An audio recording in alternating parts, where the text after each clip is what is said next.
Hey, Mississippi State, they've gone bowling each of the last 13 years. We start this conversation about Mississippi State on a sad note. It's kind of surreal to say that Mike Leach passed away, but he did. It's horrible. I mean, it's just one of the guys that mattered, one of the guys that resonated in college football, across sports, frankly, because you need kind of those outside-the-box thinkers and unique personalities, and that's what Mike Leach was. His former assistant, 37-year-old Zach Arnett, takes over. 9-4 last year, 4-4 in the SEC. So the idea of replacing Leach is a big deal, obviously offensively. They've got the big time, he did a great job over at App State. Kevin Barbay, who led the Sun Belt in scoring at App State, he comes over to run the offense. Will Rogers is back. They've got 3 very good wide receivers. They hit the portal, 2 very good tight ends. Pretty much, and here's what's important, again, for a new head coach, that offensive line returns. They're seniors. That's going to be a strength. The running backs, Jacavius Marks and Simeon Prince. They got the Penn State transfer and Kayvon Lee. So they've got an offense that should be okay. It's not going to be what Mike Leach was, but an offense that returns some players. They hit the portal hard. We'll start there, Amal. Yeah, absolutely. Let's start on the offensive side of the ball. They do lose Ra Thomas, who I thought was their best receiver last year. That'll be a little bit of a blow.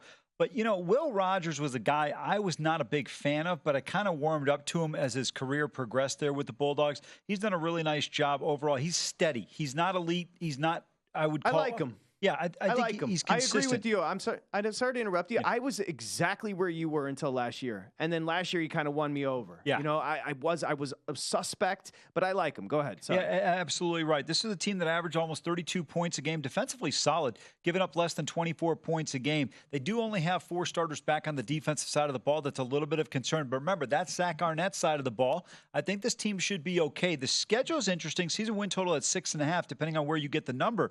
But, guys, I don't – the problem for them is they play in such a competitive division, and that's where the real challenge is. You start off the first 2 games, Southeast Louisiana, and then Arizona comes to Davis Wade. Those both should be wins. Now, the Arizona game is not going to be as easy as it sounds on paper. Jed Fish has got that program going in the right direction.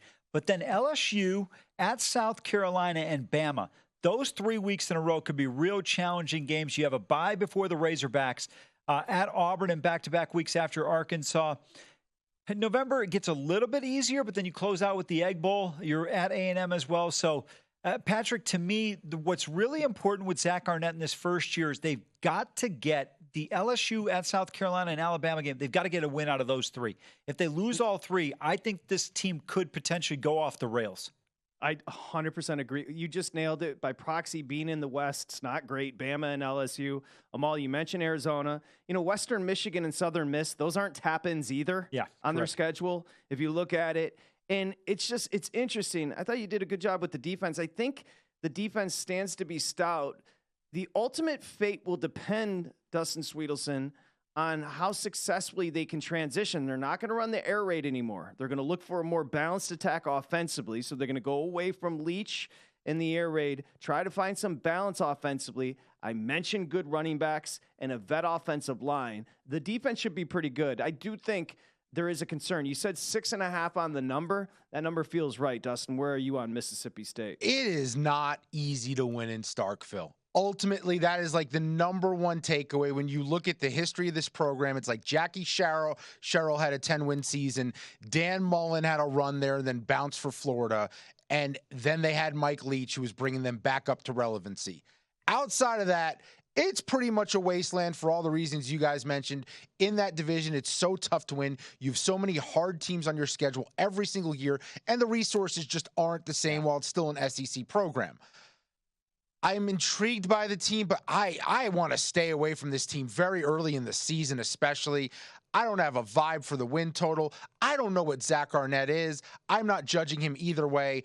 I do like the element, though, of you have a lot of offensive weapon pieces left over from when Mike Leach recruited them, and now you have a defensive head coach. He will then let the offense do their thing and work on shutting teams down as much as possible. I do like the balance that could bring to this program, but right now there's just so much unknown with them. I think this goes for Purdue as well. There's a reason why these 2 schools have a new head coach this year and why we're focusing on them.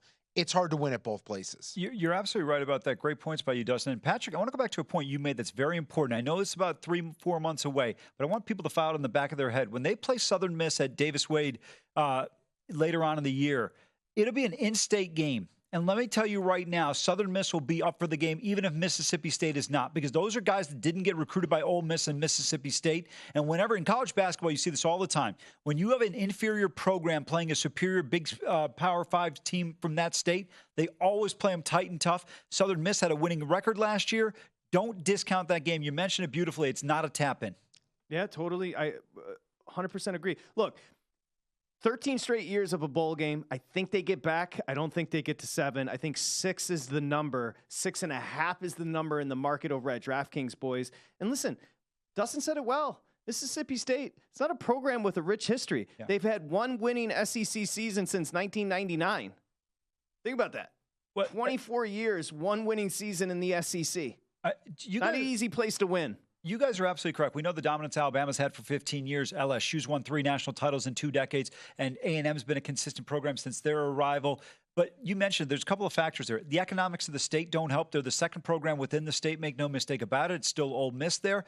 And then on top of it, you have been in the best division in college football for the last 2.5 decades. Yeah. Auburn's had runs. LSU has runs. Yeah, even Arkansas's had a couple runs. It's not easy. And I'll tell you one thing, though, I like you said, both Patrick and I have warmed up to Will Rogers, but there's one thing, there's nothing more annoying in college football than those damn cowbells when you see a game in Stark Vegas.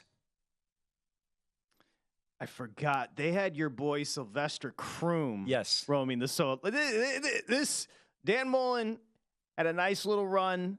I think Leach could have done something nice there, but it's a tough place, and the cowbells are trifling. Yeah, I would agree. Go to VSiN.com/subscribe to become a VSiN Pro subscriber today.